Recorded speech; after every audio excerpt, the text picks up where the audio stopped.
Blog Talk Radio.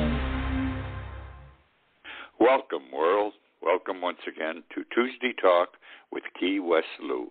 I am your host, Louis Patron. Another week, not another dollar. An interesting week. Again, I'm going to be repetitious as I have been the past several weeks. It's so nice not to have very much, if anything, about Donald Trump to discuss. We've moved back into a normal life. I think Joe Biden's doing good. I think the Republicans are a bunch of pompous asses, and so is Joe Manchin. But Biden will succeed. He's going to get things done. Going to surprise everyone. He's going to get things done. And I wonder where we would have been today, just 3 or 4 months into his presidency, if Trump had been reelected. Okay, where are we going tonight? We're going to Minneapolis, Key West, Texas, Georgia, Washington, D.C., and China. Let's start with a subject that is just coming to pass. It's just being discussed, and I want to talk about children. And what I'm going to talk about is child suicides. Child suicides. A bad, disparaging phrase, something we don't like to think about. Some of us may not know anything about it, but it's out there and it exists big time. Child suicide is an international epidemic. The cause, very simple. The pandemic. The pandemic is what has done it. We had to take the kids out of school. Had to keep them home. Now they had to learn over on the computer, on the internet. Can't keep their attention that long. They miss the companionship, the sociability with their fellow students. They have had a year where their minds have not been able to function normally, and it has been adversely affecting many of these children.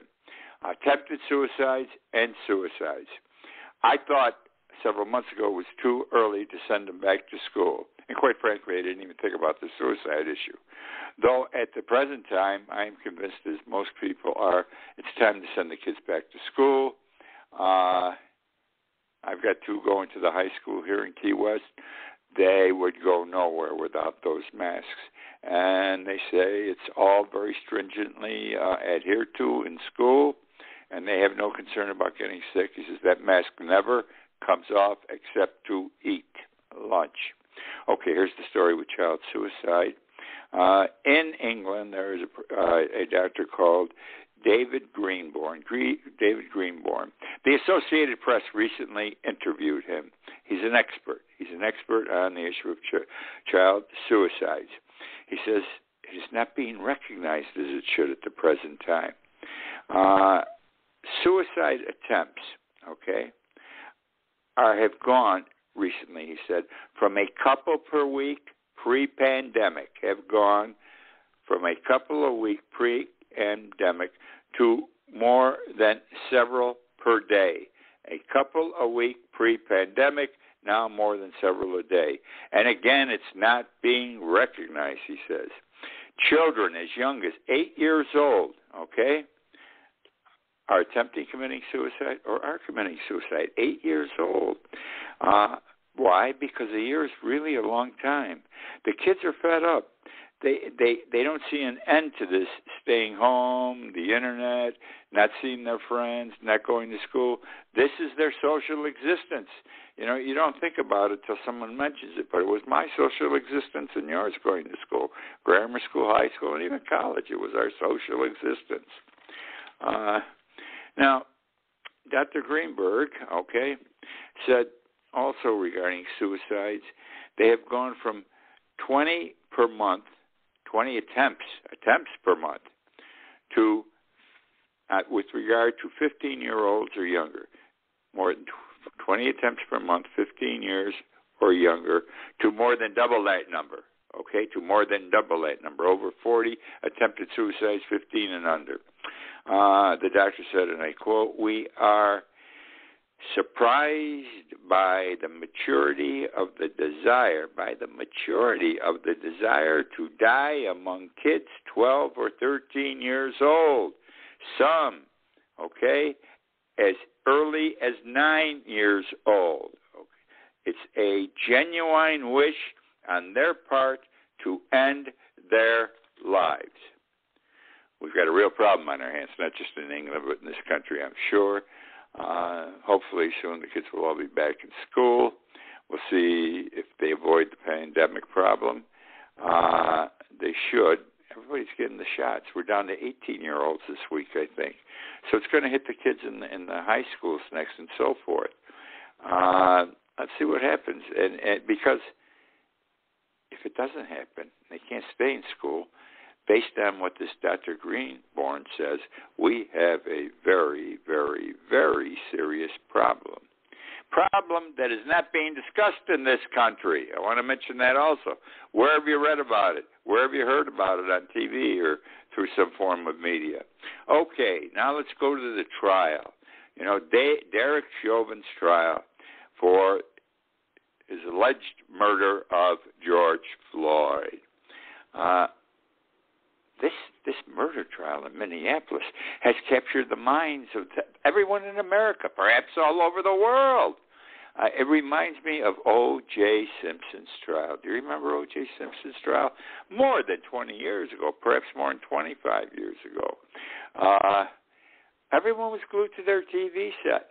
I was glued to my TV set. At the time I was down here, I used to come down for the season 3 months. I did my exercising, my walking, my swimming, laying in the sun in the morning, 12 o'clock, because that's when it came on. They were out of California. I was in front of the TV set in the Parker Lounge, and I watched until they went off later in the day, like 7, 8 o'clock. I was thrilled with that trial. It was so exciting. And America seemed to enjoy it also. We've got the same thing here. People are watching Derek Chauvin. They are anxious to see the result. Most of them think they know the result. Let me say this. The prosecution, we're into the second week, has done an excellent job so far. I really admire the presentation, the preparation that's gone into the proof. I mean, they bury Derek with every witness. You got officers, the chief of police saying, that was a no-no what he did. It was wrong. It's not part of the training. You never put your knee on somebody's neck. You're going to kill him, in effect. Even the emergency room doctor said it. So they're building a good case. They got away with murder the first few days last week, the prosecution. I got to put it that way. I don't believe that the lawyers for Chauvin are that good, that experienced. They let a lot of proof in first 2 or 3 days last week that should not have been admissible. It should have been objected to. A judge would have thrown it out. But if it isn't objected to, it comes in. They didn't know enough to watch the nature of the question, challenge it. They would have won 95% of the time the way the questions were being asked. Now it's a different ball game the last few days last week and the first 2 days this week. They have a different approach now, the defense lawyers. And I got to say this, now I'm going to change horses in midstream. They're doing a pretty good job the last 2 days. What they're doing is, these police witnesses, doctor witnesses, everybody goes on and says how terrible this Derek Chauvin was and what he did was wrong. And they come back on cross-examination, the defense attorneys, and they try to show that the cause of Chauvin's death was not the knee on the neck. It was not asphyxiation. He died from a heart attack because he had a cardiac problem, or it was on drugs. He was under the influence of drugs at the time also, or if he wasn't and he had taken drugs for a long period of time, which he had, that caused his death. Don't know, okay? But they're doing it with every witness, and no witness can say, no witness deviates and says, no, it was the drugs or the heart, it was the knee on the neck. But what they're doing is creating what we call in the law a reasonable doubt. In a criminal trial, a jury, in order to convict, must believe that the defendant is guilty beyond a reasonable doubt. Now, what's beyond a reasonable doubt? Interesting question. Comes up in every criminal trial. It's more than half. 51%, 52% of the proof makes you think he's guilty. And he's not guilty. And the reason he's not guilty is because of the heart condition, because of the drugs. Because I believe equally those things could have caused his death, and they may have caused it in this case. So I'm compelled, as the judge says, to acquit. These defense lawyers, with every witness now this week, are building up reasonable doubt. And this case can look like, shit for them right now, but over a period of another 2 or 3 weeks, that reasonable doubt, several times a day, every day, just sitting out there is going to get bigger and bigger and bigger. So now the defense attorneys have something to talk about in summation, and you never know. So that's how I see it at the present time. Which now brings me to credit card donations. Donald Trump's a thief. Donald Trump, whore, does not keep his word. He's really a poor businessman, or maybe he's a terrific businessman. He makes all this money illegitimately and gets away with it. Saturday, I read over the Internet a Washington Post, a New York Times, rather, article by a Shane Goldmacher, M-A-C-H-E-R. And he said, Trump was in effect stealing, I'm using the word stealing, from people who donated to him. He had this gimmick going. He would send out letters saying, I need money. Do you recall 2 months before the election? He sent out a slew of letters. I need money. Biden's taking in more money than me. He's able to put ads up where I can't afford it. Send me money, please, anything you can. And people would send it, and these things are sent in over credit cards usually. They send in $1, $5, some $1,000, some $15,000. And what did Trump do? Well, in some cases, every week for several weeks, or every other week, he would run the credit card another time.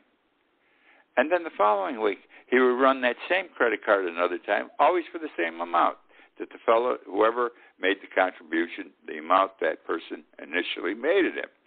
So, in one case, a $500 contribution after 6 weeks turned into a $3,000 contribution. A $5 contribution turned into a $300 contribution. People started calling the fraud divisions of the credit card companies. They called the banks, and it was determined this is what was being done. And they have required Trump to return these monies, and he still is. And what Trump, that's what he took the donation, amplified it, magnified it, tripled it, quadrupled it, quintupled it by just rerunning the credit cards.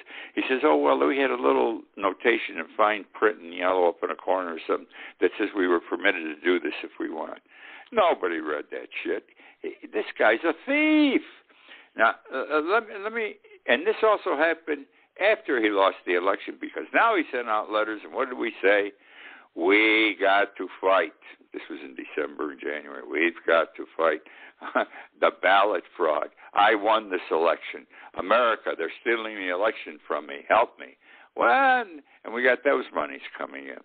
Now, what does it boil down to with dollars and cents, so you can appreciate the significance, if you don't already, of what Trump has been doing? In the last 2 months of last year, this would be November and December, okay, people had, this was generally the money so he could run more ads. He has been forced to return already this year. He has returned already this year, Donald Trump, $64.3 million. A lot of money. 2 months, $64.3 million to 530,000 people who donated. Now, Biden had the same problem. Biden, though, as we're being told, it was a mistake, and the numbers aren't comparable, so you can see. Apparently, mistakes are always made with all these things. Banks make them, and they made them. Biden's campaign in those same 2 months, they've returned $5.6 million, Trump $64.3 million. And they returned the $5.6 million to 37,000 people who donated, whereas Trump has so far returned to 530,000. Now, if this ain't stealing, I don't know what is. The fact that he's returning the money, because he got caught with his hand in the till. He got caught. He should be arrested. He should be indicted, charged. He should be tried. I don't care this little thing in the corner. Everyone knows nobody reads fine print on this stuff. And most of the people he's nailing, by the way, are elderly citizens. Wrong. I'm sorry, he's a pig. He's a whore. You don't do this, especially if you're president of the United States. You don't steal from people like this. The man is demented, and he keeps getting away with it. Sunday's a big day in my life. This coming Sunday is a big day in my life. On Sunday, I will have been in self-quarantine for 411 days. 411 days. Would you believe it? 411 days. I went into self-quarantine early because I'm 85. And I got to tell you something. Most of my friends my age are into self-quarantine. We communicate over the Internet, thank God for the Internet during this time. And they're all the same thing. They stay home. They have their food delivered, get to know their wives again. If they haven't got a wife, they read some books. And if it's a wife who doesn't have a husband, she's cooking more and more for her children to come and get the food. It hasn't been bad. I've got to say this. My days have been full. I do my blog in the morning from 6 to 11. Then I watch a little TV till noon. I have a sandwich. I go back and I either research or work on my 2 books that I'm writing. I've been writing these 2 books forever, it seems. One is Growing Up Italian, which I'm on my 4th revision. I don't know why. I just want it to be very good when I publish it because I believe people will read it. It's that interesting, Growing Up Italian. So my days are full. I take a nap late in the afternoon for an hour and a half or 2 hours. In the evening, after I have another after I eat, let me put it that way for the moment, I watch a couple of movies from my bed. I've watched a lot of movies during this quarantine. I got to tell you, I never watched this many movies in my life. Do you know, depending, and you probably do, but, you know, I didn't know, so I find these things interesting, surprising. Depending on who you're with, your internet is with, you can get free movies with some of them.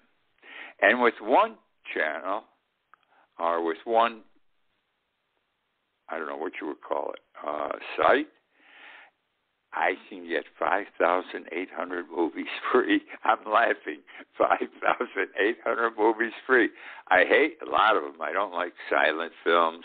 I don't like films where I got to read the English wording on the bottom. But I got a couple of thousand movies I'm watching. And they tell you what kind. You want military, you want love, whatever you want. You pick out and then they give them to you. It's wonderful, absolutely wonderful, this country, isn't it? Okay, I learned 2 things during this 411 days. What did I learn? I learned how to cook. You see, I've been a bachelor for a long time, 15, 16 years. And I never had a cook for myself. I was married 52 years. I had my mother before my wife. Then I had nobody when we were divorced. And so I go out to the restaurants. Didn't bother me. I go out every night, have a couple of drinks, go to a restaurant to eat. La Trattoria, Hot Tin Roof, the Pier House, Antonia's. That was my life down here for all these years, for 15, 16 years, food-wise. But I can't go out and eat because I'm self-quarantined. So I said, Louis, you can't keep eating, I won't say a bologna sandwich, but I was eating a lot of ham and cheese sandwiches. You can't do this. You've got, you got to get your fruits, you got to get your vegetables, you got to do this and that. So I didn't buy a cookbook, but the internet, as you and I know, has everything. So I looked up different meals I could prepare, and I started buying stuff and preparing them. No problem shopping, because I didn't even go out to shop at Publix. I got myself a professional shopper, and she comes with my groceries. I send the list in around 8 in the morning once a week, and whatever time I want those groceries that day, they come within a 1 hour time frame. And so now I was buying foods that I could cook. I started off easy with salmon, filet mignon. What the hell? I ate good before, I might as well eat good now. Started chopping up certain vegetables, making certain salads, moving oil with this and that. And it was fun, and I enjoyed the meals. And then it got to be a lot of work. So 3 or 4 months after I started, I enjoyed the meals. They were terrific. But one, there was a lot more to clean up afterwards. And number two, too much work. So I stopped, and I went back. I've been 7 months now, at least 8 months, back to the ham sandwich, the cheese sandwich, and so forth. Excuse me. The other thing I learned, but I still know how to cook. I can, if I invite a woman over for dinner, I can prepare something for her, and she say, "Oh, you cook," because I've told women love men who can cook. The other thing is jail. I've been in this house 411 days, except to go to the doctor or the hospital. As you know, I've had a multitude of problems. They thought I had a blood clot in my leg. I had a leak in my brain. I don't know what the hell else, but this has been the worst time of my life, and I wasn't going anyplace. Anyhow, I learned I could handle jail. If I handled a year alone in the house, I could handle a year in jail. And there, at least I have hundreds of people to talk to every day. Here I have no one except the friends I've made over the Internet, and I've made many. Many people have come together over the Internet. I've enjoyed it. I may have mentioned it to you. I met a woman in the state of Seattle, Washington. She's 54. Her name is, I can't remember her first name. Isn't that something? I've got a mental block. That comes with 85.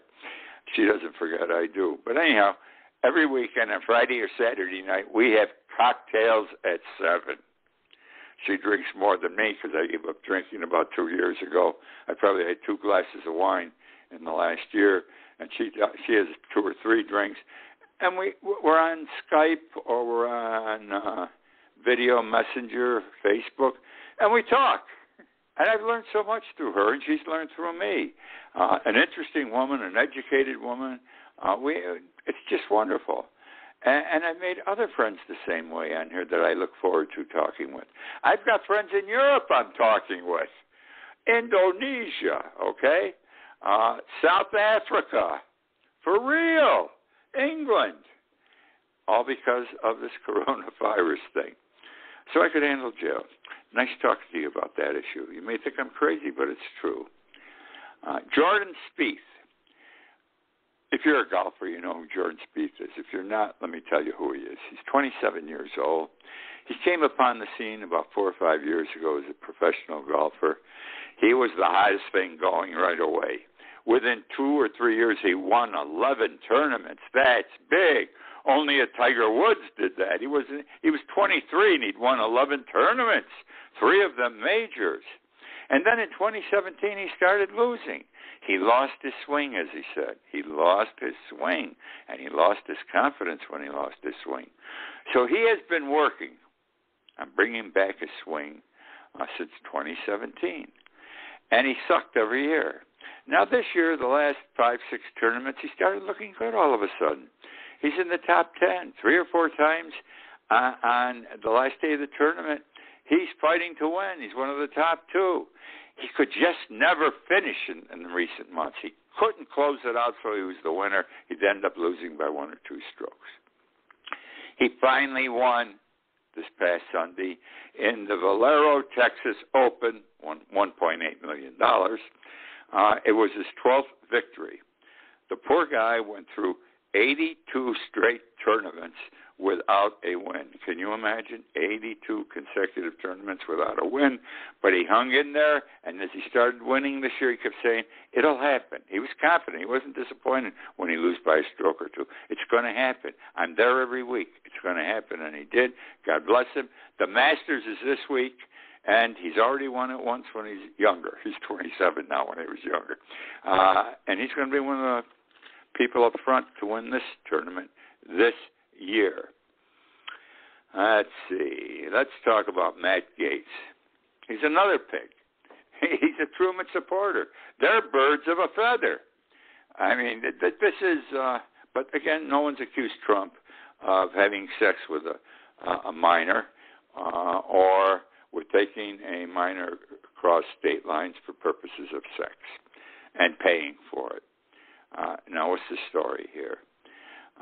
Gates apparently, or it's said, allegedly has been philandering for a while with a 17-year-old girl that he has had go across state lines to meet him, or she went with him for purposes of sex, and he paid her expenses, so that's like he paid her directly. And if this is proven in a court of law, he's in deep shit trouble, excuse the way I put it, but it's the only way because these are federal crimes. A young girl across state lines for purposes of sex, you get 10, 20, or 30 years. These are mandatory sentences, no getting out after 5 years. And he's got other troubles, and these all involve women. Today he came out with, it was reported today, the latest thing, I think this is in the Washington Post, that apparently he's been taking dirty pictures of himself and sending it to women. Women take pictures of themselves and send it to him. Maybe there were joint pictures, I don't know. But his philosophy is nothing wrong, nothing illegal with sending pornographic pictures to each other as long as you do it voluntarily. Well, the law don't look at it that way, especially if the girl might be, I say might be, underage. The man is obviously lying about many things. His story is preponderant, screwy, can't be true. And now somebody's trying to bribe him and his father, want $25 million to make whatever's hurting him, might go away, the problem. He's under investigation, has been for a year. The investigation started under Trump and Attorney General Barr in January 2020, not January 2021. So there may be something there. It seems to be a story with no end. There is something new every day. I'd put money on it that he's going to be indicted in a fairly reasonable future. And he's got problems. This guy's got problems. He's a nut. He was a nut before. He is a nut. No, I'm telling you, this guy's a nut. Besides having some sexual problems, he's crazy. Okay, now, how's my time frame here? Herbert Hoover. He was president, 1928 elected. The market crashed in 1929. He was president. He had a problem being president, not because the market crashed. He handled the whole problem of the market crashing improperly, and that's why it took 10 years to come back. And it took World War II to do it. But he didn't have a telephone in his office. Okay, he didn't have a telephone on his desk in the Oval Office. There were telephones already. In fact, there was a telephone in the hallway outside his office door. But for him to talk to somebody on the telephone, whether it was, the King of England or the President of some other country or whatever, he had to go out in the hall and take the call or make the call. Finally, they put, in 1929, before the crash, 2 months before the crash, they put a telephone in his office. They couldn't get it to work. It took like forever to get that thing to work. First he was screwing it up, then the way they installed it was screwing it up. But he finally got it. 1929, he got it. Absolutely amazing. Great basketball. Absolutely great basketball with the NCAA tournament. Baylor won. In the final, they beat Gonzaga, which had been undefeated up to the final game, undefeated all season. But it was great basketball. Good. It's healthy stuff. I did not enjoy the PBS show last night involving where they had conversations with Hemingway. I thought they had too much packed into too little time, and I was very disappointed. I have so much more to talk to you about, but I don't have any more time. I've just been told I got about 30 seconds. So let me say good night to you. By the way, a reminder, I do a blog every morning, keywestblue.com, keywestblue.com. Read it. Please, if you like what I do here, you can read it. You won't have to listen to me ranting and raving. Again, thank you for joining me. I look forward to being with you next week again.